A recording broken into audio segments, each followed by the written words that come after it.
د نبی علیه الصلاۃ والسلام په غزاګانو کې یو مشهور غزا چې دا هغه غزا د غزوه خندق ته چې دې ته غزوه احزاب هم ویلی شي. غزوه خندق ورته ځکه ویلی شي چې په دې کې خندق کنده کنستلی شوی وه، او غزوه احزاب ورته ځکه ویلی شي چې احزاب جمع د حزب ده او حزب په عربی کې ډلې ته ویلی شي. او په دې غزا کې د عربو مختلفې ډلې یو ځای شوي وي د مسلمانانو خلاف، نو ځکه ورته غزوه احزاب هم ویلی شي. غزوه احزاب یا غزوه خندق دا په 5م کال د هجرت د نبی علیه الصلاۃ والسلام شوی دی. د شوال میاشت و د ورکوټي اختر میاشت. د بنو نذیر یو کسو چې دا غنم خوی ابن اخطب و. دا بنو نذیر یهود و او نبی علیه الصلاۃ والسلام د مدینه منورې نه جلا وطن کړي، ایستلی د مدینه منورې نه. نو دا هغه غصه په زړه کې و. نو دا خوی ابن اخطب د مکې په قریشو پسې لاړ، مشرکین مکه پسې، او هغې ته یې وویل وی مونږ هم ستاسو ملګري یو، او په مدینه منوره کې زمونږ وروڼه بنو قریظه هم پاتې کېږي، هغه به هم ستاسو ملګري، او د خیبر چې کوم یهود دي هغه به در سره ملګري، او ګرځو د عربو چې څومره قبیلې دي دا ټولې راټولو، او راځئ چې په مسلمانانو باندې حمله وکړو، ختم یې کړو، بیخکني وکړو، په مدینه منوره باندې حمله کوو. نو د مکې مشرکین چې دي دا خو د نبی علیه السلام د مخکې نه دشمنانو، د مسلمانانو د بیخکنۍ پسې هغې هسې لګېدلي وو، خو زړه یې نشو کولی چې په مسلمانانو باندې حمله وکړي، ځکه خپل انجام یې په غزوه بدر کې هم لیدلی او په غزوه احد کې هم لیدلی، نو زړه یې نشو کولی چې په مسلمانانو حمله وکړي. نو دی خوی ابن اخطب ورته وی دا ځل در سره مونږ تمام عرب یو ځای کوو او راځئ په مدینه منوره به حمله وکړو، مسلمانان به ختم کړو. د مکې مشرکین په دې باندې رضا شو. بل یو کافرو د هغه نوم دی کنانه ابن ربیع، دی لاړو او د مکې او د مدینې منورې په دې منځ کې یوه قبیله پاتې کېدله چې هغې ته به بنو عطفان وي. نه بنو عطفان چې دا اجرتیان خلک وو، هسې د سارا غونته خلک وو، اجرتیان وو. چا به چې مړی کو دوی به پیسې میسې ورکړه، دوی به پیسو باندې مړي کول. نو دا کنانه ابن ربیع په دې بنو عطفان پسې ورغی، ویره تاسو د مکې د مشرکینو ملګرتیا وکړئ، ځکه ستاسو دین او د دوی دین خو یو دی، مسلمانان ستاسو هم دشمن دي، د مکې والو هم دشمنان دي، هغې د حملې اراده کړې ده، نو تاسو ورسره ملګرتیا وکړئ چې دا مسلمانان په یړه باندې ختم کړو. دا خو اجرتیان خلکو دا د پیسو سره کارو، نو تمه یې والا هم ورکړه، تمه یې والا دا ورکړه وی د خیبر چې څومره کجوري کېږي که نه د هغې نیمې کجوري به مونږ تاسو له درکو. اوس دا خو لوی مال دی که نه، یو سړي ته ووایي زما ملګرتیا وکړه او د بونیر چې څومره غنم دي نو دا نیم غنم به تا له درکومه، نو دا خو څه لږ فصل نه دی. نو کنانه ابن ربیع دی بنو عطفان ته وویل وی د خیبر چې څومره کجوري دي، مشهورې کجوري دي، د هغې نیمې کجوري به مونږ تاسو له درکو، خو ملګرتیا خو وکړئ. بنو عطفان هم تیار شو، دا خو سخت جنګجو خلک وو، مړي به یې په پیسو کول، بدماشان به یې خلکو له ورکول په پیسو باندې، دوی ورسره هم ملګري شو. دلته نبی علیه الصلاۃ والسلام ته خبر راورسېدو چې یاره بنو نذیر یو چال چلولی دی، هغې په خپله هم د خیبر یهود هم د مکې مشرکین هم بنو عطفان هم دا ټول را جمع شوي دی او په مسلمانانو باندې حمله کول غواړي. څه وکړو؟ نبی علیه السلام پریشانۍ کې شو. دلته نبی علیه الصلاۃ والسلام خپل صحابه کرام راټول کړو په مسجد نبوي کې،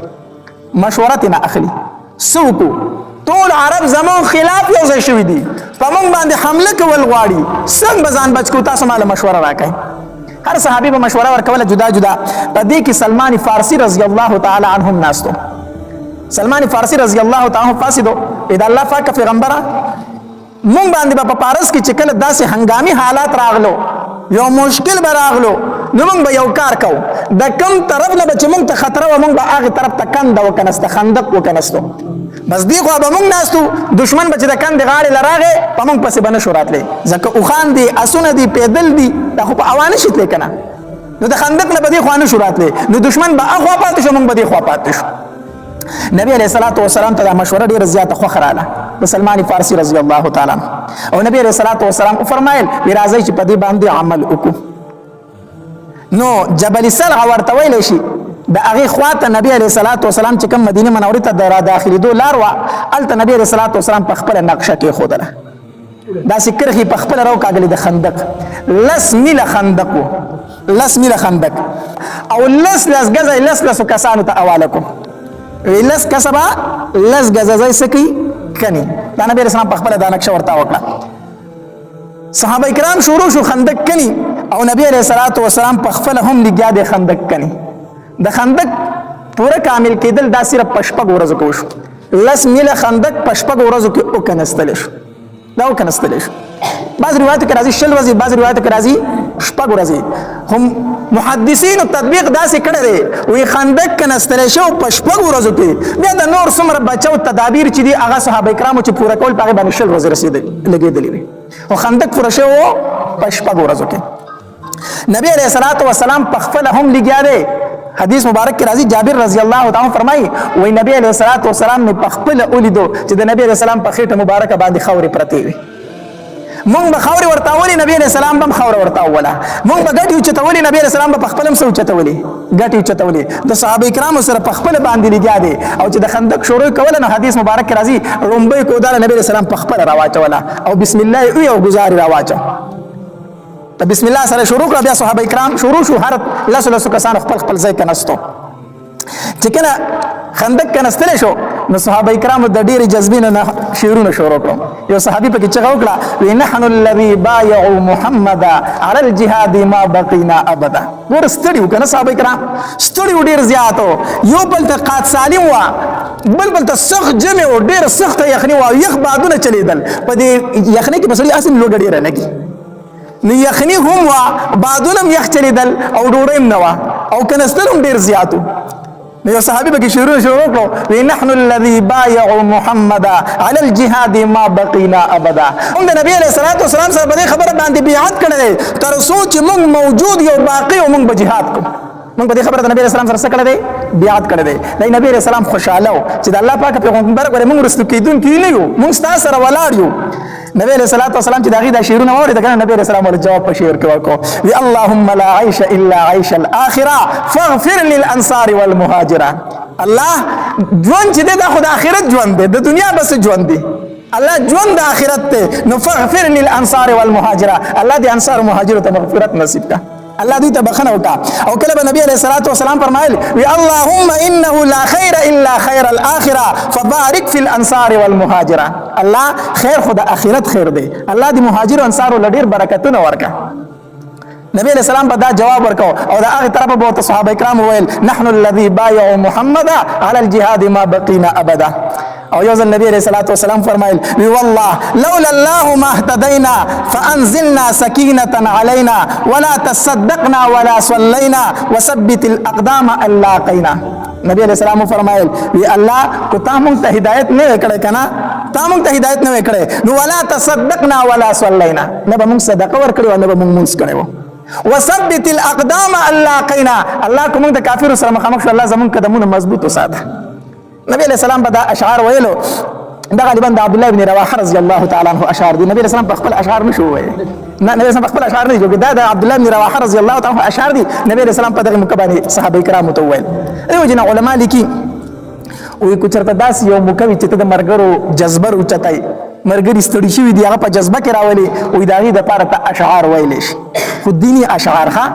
دینی اشعار ته ویل شي لکه په غزوه خندق کې صحابه کرام هم اشعار ویل دي او نبی علیہ الصلوۃ والسلام اشعار ویل دي نبی علیہ الصلوۃ والسلام فرمایي ان الاولى قد بغوا علينا اذا ارادوا فتنه ابينا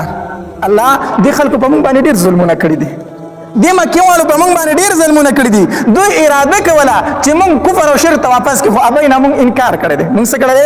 نو نبی علیہ الصلوۃ والسلام وو فرمایل ان ارادوا فتنه ابینا دوی اراده کوي چې موږ کفر ته واپس کړو موږ انکار کړو نو صحابه کرام وو سره په جواب باندې په تیز आवाज وی ابینا موږ انکار کړو موږ کفر او شرک ته واپس نزو دا اشعار به ویل نبی علیہ السلام او صحابه کرام سره برغلی جو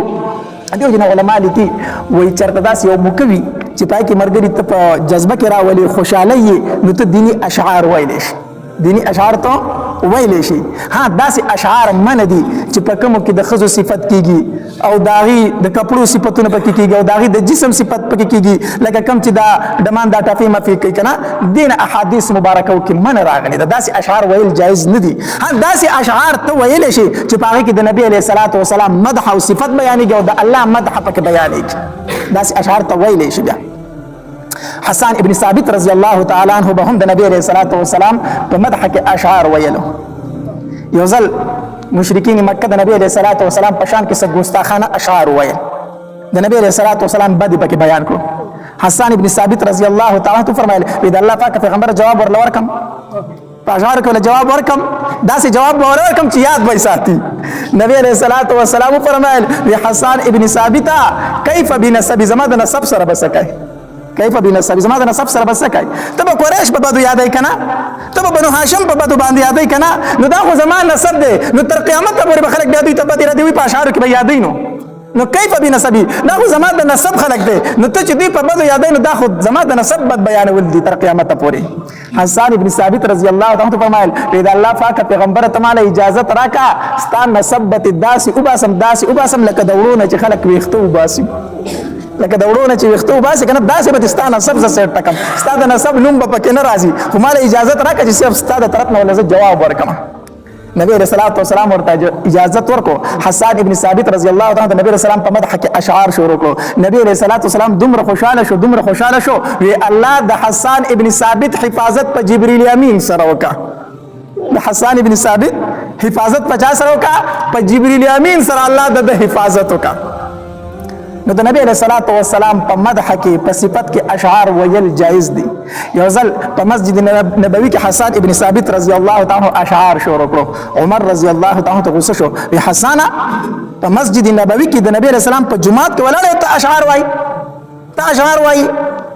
نو حسان ابن ثابت وی ابو هريره څه شو؟ مال ابو هريره لګراولای، یا ابو هريره ته وایا،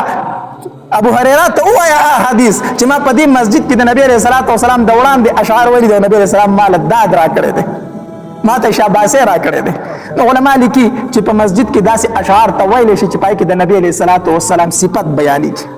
د نبی علیہ السلام پکې څه بیانېږي؟ صفت بیانېږي. ها نو دا ناتخوانان چې کوم د دوی قدر پکاري، د دوی عزت پکاري، خو هغه ناتخوانان چې کوم نیکمل ناتخوانان، نیکمل ناتخوانان چې د نبی علیہ السلام صفت بیانې، مدح بیانې، دا غي عزت پکار دی، دا غي احترام پکار دی. ها کم کسان چې ناتونه د ټپو په طرز باندې کوي، داسې ناتونه او داسې نظمونه ویل بیا جایز نه دي. چې هغه د غانو په طرز باندې ناتونه وي نو داسې جایز نه دي، ځکه چې د نات شروع کی، نظم شروع کی، نو بل ته تر سترګې ویل کړه پلان کې غاني په طرز راوغس، نو چې ستا په نات باندې غي ته غاني یادېږي، نو دا به کوم ثواب ولري. نو داسې ناتونه ویل نه دي پکار. ها نو خبره مې دا کوله چې نبی علیہ الصلوۃ والسلام په غزوه خندق کې صحابه کرام هم اشعار ویل او نبی علیہ الصلوۃ والسلام به ورله هم څه ورکاو؟ د شعر جواب ورکاو. خندق کنستل کېدو لس تنو ته لس غزه ځای ورکړو چې دا بکنای، دا بکنای. نبی علیہ الصلوۃ والسلام هم د نخو کسانو سره مرګ شو، لسم ځان حساب کړو، لسم په نبی علیہ السلام په خپل. نو انت صحابه کرام داغي په اسه کې پاکند کې غټه رااله، لو یتیګه پکې رااله. نو اوس هغه ماتول پکاره ځکه هغه پر خودل شوی، خو کافر به بیا راوختیدل کنه. ټول صحابه کرامو په وس او کو ماتا نشو. یا صحابي راغی د الله پاک پیغمبر زمون فقیسه کې ګټه راغلی دا، ټول ملګری پستړې شو او ماتي گینا. نبی علیہ الصلوۃ والسلام ورته فرمایل زه درکوزیګم، زه درکوزیګم. راغی نبی علیہ الصلوۃ والسلام په خپل او داسې هغه پلکی یا سخسوره یا ارش او غیر واغستو چې غیر واغستو. حدیث مبارک کې راځي، جابر رضی الله تعالی فرمایي وی چې نبی علیہ السلام گزار را پر خود زه ډیر سخت خپه شوم، زه ډیر سخت خپه شوم، ځکه خپه شوم چې نبی علیہ السلام تاسو لاسونه مبارک اوچت کړه کنه، نو د نبی علیہ السلام خېټه مبارک ښکار شو په پوری ګټ تړل شي. نبی اسلام ګډه پټه ساتلی و، خو چې داسې لاسونه اوچت کړو ګډه مبارک ښکار شو په پوری تیګه تړل شي و. دا ګټه ولې تړل کیږي؟ سړی چې کله ډیر زیات لوګي کنه نو وی په دې ګډه کې دنه سم ور بلې، سړی ډیر وګي شي دا ګډه دنه سوځي کنه، نو دا ګټه چې دا لګي یخی، دا دې ګټې له یخواله ورکي. او دویم داره چې خېټه بالکل تشه شي د ملا سره ولګي، نو بیا بس نه ودرېدل مشکل شي، بیا لکه دا ګډه لاړ شي د ملا سره ولګي. نو داسې ګټه په تړلې و چې د خېټې د چپړواله په لک ختم شي، دا په لګ ډکه شي داسې. وی نبی علیہ الصلوۃ والسلام په ګډه مبارکه پورې ګټه تړلې و، عزت سخت خفه شو. نبی علیہ السلام چې داسې گزار اوچت کو کنه او د ګټې له راواچو نبی علیہ السلام سره आवाज وکړ الله اکبر आवाज وکړ الله اکبر بل چې څنګه په ګټه ولګید کنه د ګټې درې مېسه لاړ زره زره شو نبی علیہ السلام فرمایل وی ماته د شام چابیان راکړش ماته د شام کو جیان سکړې شوی راکړې شوی او نبی علیہ السلام فرمایل زماره د الله په ذات قسمی چې د شام غسرې سریمانه ز په خپل سترګو اینما د شام غسرې سریمانه ز په خپل سترګو باندې اینما بیا چې دویم گزار راواچو او نبی سم فرمایلی الله اکبر نو د ګټ نیم ګټ لاړ داسي لاړو او د دې گزار نه یو رڼا پورته شو نبی علیہ السلام فرمایل ویماله د پارس چا بیا نه راکړش او قسم په الله زه د مدین اغسپینه معنی په خپل سترګو اینما او دریم گزار چې راواچو کنه الله اکبر نو د دریم گزار سره ګټ بالکل ریزه شو شګی شوی او هغه نه ورانه پورته شو نبی علیہ السلام فرمایل وی قسم په الله د صنعا دروازې می په خپل سترګو ولیدې او حدیث مبارک راځي نبی علیہ السلام فرمایل وی جبرئیل امین راغی او ماته او فرمایل چې ستا امتیان به دغه زینو ترسي ستا امتیان به دغه زینو ته رسي دا نبی علیہ السلام لره یو تسلی دا و چې اصل کې ډیره سخته و ډیر د سختۍ وخت نبی علیہ السلام چې خپل صحابه کرامو ته قتل کړه نو نبی علیہ السلام په خپل سترګو لیدل چې دا صحابه زما ختمیدونکي دي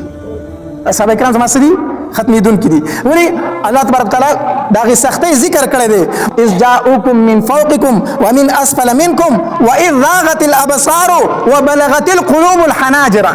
الله دا غي تیمه سختۍ ذکر کوي کنه وې دومره سخت وخت چې تاسو سترګې بکې راوته وي دومره سخت وخت کنه چې تاسو زونه مرکندو تر رسیدلیو خلک کوئی ظلم خلی لاره کنه دا ظلم خلی نه راځي خدا اس یو متل دی سړی چې ډیر زیات تنگ شي کنه دا ظلم ډیر ستړي شي وې ظلم نور خلی لاره نو الله تبارک وتعالى فرمایي وې دومره سخت وخت په غزوه خندق کې چې زونه تاسو مرول راغلی مروله نو نبی اسلام ډیر سخت پریشان یو طرف ته تمام عربو حمله کړې و بل طرف ته بے سر او بے سامانی و اسنو نبی اسلام ډیر سخت خپاو الله تبارک وتعالى ورته په دې درې گزاره کې زیره ورکوم چې د الله پاک پیغمبره فتح بمومای ستا صحابه کرام ختمیدون کې نه دي مدینه منوره خو پرې دا دا به یمن ته او فارس ته او صنعا ته رسي هغه زینو ته برسي ستا سره دا فکر دی چې ما صحابه کرام به ختم شي نه ختمیدون کې نه دي مدینه خو ستا دا د شام کلاګانی د فارس کلاګانی د روم کلاګانی به فتح کوي نبی علیہ السلام له الله تسلی په دغه ټیم کې ورکړه نبی علیہ السلام صحابه کرامو ته فرمایل ما ته الله دا زینو خول دلته کې منافقین او پروپاګاندا شروع کړه وی د 15 ورځې نه ډوډۍ نه خور دي او د شام کلاګانی خوبونه یې د 15 ورځې نه ډوډۍ نه خور دي او ځان لکندې کني ځان بچ کی او د شام د کلاګانو خوبونه نه چې موږ به د شام کلاګانی فتح کوو موږ به د فارس او د روم کلاګانی فتح کوو ودا څنګه دا پروپاګاندا شروع کړي جابر رضی الله تعالی عنہ فرمایي وی کله چې مې وکتل نبی علیہ السلام دی مخ مبارک ته چې تک زیړ شوی د لوګي نه د لوګي په ډیر سخت اثر دی برداشت رانه ونه شو لاړم کور ته خپل بیبي ته مې وی چې په کور کې څه شته دي کور کې څه شته دي یا غیر اته چې یو سوا وربش شته دي نو یو سوا چې 3.5 کیلو تنه جوړیږي هغه وخت کیلوګان نو کنه وی چې یو سوا وربش شته دي 3.5 کیلو وربش شته دي ما ورته وی چې ته چې تکینه دا 3.5 کیلو وربش ته وړې کا او کور کې یو چیلوګي ورکه اون ته ورغو مې ولاړ نه زورته دا علالومه ما نبی علیہ السلام وګي ولې د زمانه نور برداشت نکېږي ځکه سړی خپل لوګه برداشت کولی شي خو د مور د پلار د بچو لوګه نشي برداشت کولی خپل بار څنګه برداشت کوي خو چې کور ته راشي پلار دی وګي مور دی وګي برداشت چانه کېږي نبی علیہ السلام د صحابه کرام فلار او روحاني فلارو زمونږ د ټولو روحاني فلار دی نو جابر رضی الله تعالی نبی علیہ السلام وګي ولې نور رانه برداشت نه کیږي هغه چيله په خپل حلال کو بیبي ته وی ته دا وربش وړي کوا حلال کو سرمنی تیوستا وی زما چې نبی علیہ السلام ته وامه چې ما لک تخلی تیار کړی هغه بیبي وخیاره وا هغه بیبي ته ای جابره لګوتري خبر واوره تا ته فدر چې نبی علیہ السلام ډیر زیات سخی دی یوازې په خپل څه نه خوري نو کو تا ورته چې ما ډوډۍ کړې نه صاحب کرام ته چې راځي لکه جابر ډوډۍ کړې دا خو ګورېلم به پوه کی اسنه چې ما مختور نه کی اگر به ټول صحابه کرام راولې به کور څه شي نه نبی رسول الله سلام ته وایي چې صرف یو سوا وربشي دي او یو وړو کې چلوګي دی ګوره پوه به کی خبره مو ته وکی اسنه چې ما ملامت کی بیا کور کې جابر رضی الله تعالی فرمایي ښا جابر رضی الله تعالی واپس لاړو نبی علیہ الصلوۃ والسلام ته غلی په وخت کې اذا الله پاک پیغمبر ما ډوډۍ کړې ده راځه ما سره ډوډۍ وخوري خو الله پاک پیغمبر صرف یو سوا وربشي دي یو وړو کې چلوګي ټمه حلال کړې ده نور سشته دي نه نبی علیہ السلام صحابه کرامو ته فرمایله اره راځي جابر ډوډۍ کړې ده راځي جابر ډوډۍ کړې ده. جابر رضی الله تعالی فکر کې پرې وته بیبي چې ګوري و صحابه کرام په زرګاو صحابه کرام را روان دي ډوډۍ لا. بیبي سره فکر شو چې جابر خبر یې راکړي ده ما ته پخلې کړ چې نبی رسول ته به دوه تسوي نه دي دا بس کیږي دا بس کیږي. خو جابر رضی الله تعالی نبی رسول الله فرمایي ته زموږ مخکې لک پمنډ ورشه ته ورشه بیبي ته دی وایي چې ډوډۍ لا پخوا ما او د پتیلې نه د غوښې سر مو چته و. ټیک ده نبی رسول الله صحابه کرام سره چې بیبي ورته تا ته ما څه ویلو تا ته ما ویلو چې نبی سلام خبر کوم څومره صحابه کرام سره روان دي. جابر رضی الله تعالی فرمایي ما ورته ویلي دي ما ورته چې صرف 3.5 کیلو وربشي دي یو وړوکی چیلو به تا ته ویلي او بیا ټیک شو بیا نبی علیه الصلاۃ والسلام به پویږي په خپله ښه نبی علیه الصلاۃ والسلام چې څنګه راغی کنه او جابر رضی الله تعالی بیبي ته ویل چې تور سره مرګتیا وکا او ډوډۍ پخوي تنور کې ډوډۍ پوری کوي تودي تودي راوړی په خپل یو کاسه راوسته سمسینا کاسه راوسته صحابه کرام په خپل کې نه ول کاسه راوسته په کاسه باندې د پتیلین سالن راخلی او په خپل ډوډۍ وړه وړه کوي په کاسو کې ماته شو په پاسه اړای په خپل لاس مبارک باندې په پتیلین په کاسه کې سالن رانی ډوډۍ ماته کړي په کاسو کې پاغه باندې وخه او شوروا اړای کسان کې نه ډوډۍ خوري کسان ته کې نه ډوډۍ خوري. جابر رضی الله تعالی ته تکلو فرمایل کنه ویل لګا نبی رسول الله فرمایي ډیر زیاته ده ډیر زیاته ریس خبره ده ډوډۍ تمام صحابه کرام ډوډۍ خوړه یو روایت کې راځي زرو کسانو خوړه 3.5 کیلو وربشي سوتنو خوړي بل روایت کې راځي 3000 کسانو 3000 ورو کسانو خوړه دي دا غزوه خندق کې سوتنه کسانو 3000 وای 3000 کسانو یو چیل ګوټه او دا رنګ 3.5 کیلو وربشي د دې 3000 کسان ماړو شو چې کله ماړو شو نبی اسلام جابر رضی الله تعالی عنہ فرمایي په خپل وخوره وس په خپل وخوره. جابر رضی الله تعالی عنہ چاته پوښتنه کوي دا څومره کسانو ډوډۍ خوړلې و. جابر رضی الله تعالی فرمایي قسم په الله کو 100,000 کسان هغه تیم مړېدل 100,000 کسان هغه تیم سکیدلو مړېدل وی ځکه چې نبی اسلام د صحابه کرامو سره واپس شو کنه زموږ په اکی حالت باندې او دغه چې کومه پتیله هغه شانتي دغه لا جوش او ډکوا چې نبی اسلام رخصت دو چې جابر د قات صالح ورځې دي خلک وګوري په گاونډیانو ته تقسیم کوي شه په گاونډیانو هم ډوډۍ تقسیم کړه. دا د نبی علیه الصلاۃ والسلام معجزه وه دې کسانو ډوډۍ وخوړله. اصل کې یو خبره به دګي چې کله جابر رضی الله تعالی نبی علیه الصلاۃ والسلام ته وفرمایل کنه یا ډوډۍ لګه ده ډوډۍ څه ده نبی علیه السلام جواب څه ورکو وی ډیره ده لګه نه ده څه ده ډیره ده. د دې علماء لیکي وی د چا ډوډۍ له چلاړ شي داغي سپکاوي بنه بیانای د چا ډوډۍ لاړ داغي سپکاوي با کو ډیر کمزور شي پخ کړی دی ډیر لګ ډوډۍ ده هغه ته الحمدلله تا ډیر ځان سره کړی دی ډیر خوري ډوډۍ دی کړی دا ډیر خوږه ډوډۍ ده د چا د ډوډۍ بس پکاوي نه بیانای. الله دې زموږ په حال باندې رحم وکړي. موږ د چا واده لاړ شو یا د چا خیرات لاړ شو کنه او خو ډوډۍ خو ځان تی موږ کو چې بار تر اوسه کنه یو ټوخه وکړو د دې الله وی خو باسي سړی سبت یوري جی پخ کړی وسه ګند پخ هغه چې نشي کولای سړی خیرات کوي داسې وای کنه وای کله کله پکې وای مړه نه خیال لکه وای سخواره نه خیال کړو په منځ کې تاسو چمبړان پراته دا خبرې کې کړه اوم ډوډۍ وخوري کله وای بټي پخ کړی دي کله وای خواره نه خوا کله وای چرته مردار شي بیا وای نه جوړ چرته لاله ور خیرات په وکړو دا خبرې دي زمونږ د خلکو اوم ډوډۍ وخوري هم بار تر اوسه بیا خو ځان داسې خده مکه چې دا جامې ته خو باسي داسې خده ولې زمون خیرات درکمه د ثواب خیراتي زمون خیرات درکمه د ثواب خیراتي اکثر اوقات کې راشي مولوی سے پلار مې مل دی نیکه مې مل دی خیرات پسې کومه زه ورته وایم لکه خیرات چې کوي دا خلک اسې مول دی سکو دي خو نه دي خو خبر د خیراتو خو دې کې بیا مریا راځي دا پیسې یو یتیمانانو باندې ولګوه چرته په چم گاون کې به یتیمانانو دا پیسې پاغي ولګوه چرته قرضدار به قرض بد راوستي دا غله ورکا دا پیسې په مسجد کې ورکا دا پیسې په مدرسه کې ورکا یره مولوی صاحب خدای خو خلک وایي چې په پلار پسې اډو دوړه ونه کړنو خبره ده خلک وایي چې په پلار پسې اډو دوړه نو هندوستان خدای ناراضه هندوستان خدای ناراضه ستا پیسې لاړې او پلار ته دې نشي ونه رسیدو اسی دې خلک مور کو پلار ته تا چې دا یره خلک وایي چې اډو لګي پسې ونه کړو دوړه پسې ونه کړه دا تر الله د رضا لپاره کوي مخکې ورځ کې ماته مسله راغلی وه بهر حال ماته مولوي صاحب کومه خبره بهتر ده بهتر دا چې په جماعت کې ورکړي په مدرسه کې د پیسې ورکړي بیا خبر شو مولوي خیرات کړی دی هلکه مې خیرات ورکړو تا ته خو ماته څه ویلي مړه ترورانې مې وي هغې وي چې سوال نه پیدا کېږي دا پیسې ته بل ځای ورکړي دا خلک بسوي دا خلک بسوي چې په پلار پسې اړو دوړه ونه کړه ترورانو مې چېرته منله ما ورته کورو چې استاد صاحب داسې وي خو هغوی نه منله ما جره دا خیرات وکړو هغه ته رسې که نه رسې خو خلکو ته خو به شو دک خبره ده ښه د ځان نه مخکې څه وکړئ یقین په الله وکړو دا بچي در پسې کوم دک خبره کوي چې خلک وایي چې په پلار پسې اړو دوړه ونه کړه دک کار در سره کوي دک کو خیرات در پسې کوم دغه خبره به کوي چې دا خلک به وایي چې په پلار پسې اړو دوړه ونه کړه ځکه پسې کوم تا ته ثواب در رسي نه د سره درته نه در رسي خو د خلکو د خوشحالولو دپاره وکړو نو ته چې خیرات په دې نیت باندې کوې نو خلک به در پسې خود خبرې کوي نو څوک وایي مرداره پخ کړې وه او څوک وایي تس چمبړانو په مجمع کې او څوک وایي بټې پخ کړې وي او څوک وایي لوګۍ پکې بند کړی و او څوک وایي ډلې پکې اچولي دي او څوک وایي خېټه راله خرابه کړې ده دکه به درپسې بیا کوي چې داسې خیراتونه تکای ښه خبره داره چې دا پیسې راواله یو لاس تر بله خبر نشي دا په مدرسه کې ورکا دا په مسجد کې ورکا په مسجد کې به د مونځ پوزې نه او دی وایي زه خیرات کومه ٹھیک شو که ته ورته ویل که د مونځ جومات له به پوړونه واله نو جومات له به پوړونه والم خو بیا دې نه خلک نه خبرېږي که نه ٹھیک شو دا ثوابونه نه کېږي نو بهرحال خبره مې درته څه کوله نبي علیه السلام عادت مبارک دا و چې د حلال څیز نبي علیه السلام چېرته بد نه دي ویلي حدیث مبارک کې راځي وایي د نبي علیه السلام به یو شی خوښ و هغه به یې پخپله وخوړو چې خوښ پی نه و نو نه به یې وي چې خوښ بس خاموشه به شو زه نه خورم بس دوره به ویل یو شی به یې خوښ نه و نو نه خورم دا به یې نه وي چې دا داسې دا داسې دی د حلال څیز نبي علیه السلام بد نه دي بیان کړه چې حرام و نبي علیه السلام به د هغې نه منع کوله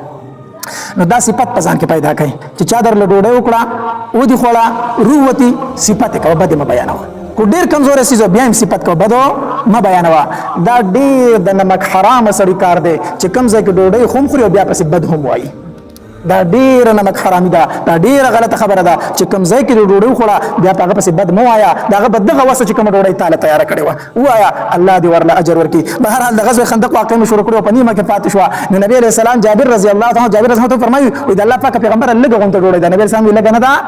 ډیره زیاته ده ډیره زیاته ده نو نبي علیه السلام به چې چېرته هم ډوډۍ خوړل د هغې به یې صفت کو د داسې ښایسته بیانات اورېدلو دپاره زموږ یوټیوب چینل واجد اسلامیک سټوډیو سبسکرایب کړئ په دې به تاسو ته انشاءالله ښایسته ښایسته ویډیوګانې ښایسته